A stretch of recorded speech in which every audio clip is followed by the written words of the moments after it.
Tahimik at simple ang naging selebrasyon ng ika-18 kaarawan ni Bimby, bunsong anak ni Chris Aquino, nitong Sabado de Gloria, ika-19 ng Abril.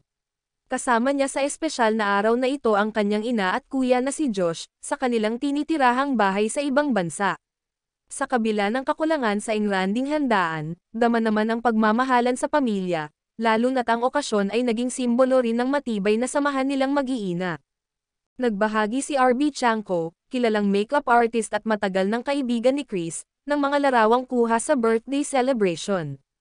Kasabay ng pagbabahagi ng mga litrato, nag-iwan din si RB ng madamdaming mensahe para kay Bimby. Inilarawan niya si Bimby bilang isang batang may quiet strength at gentle heart, na sa kabila ng paglaki ay nananatiling mabait, mapagkumbaba, at puno ng pagmamahal para sa kanyang pamilya.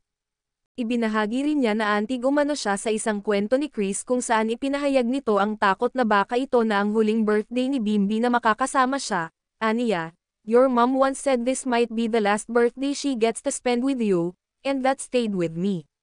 Gayunman, umaasa si RB na habang kasama pa ni Chris si Bimby, patuloy itong makakahanap ng lakas upang ipagpatuloy ang kanyang laban sa sakit.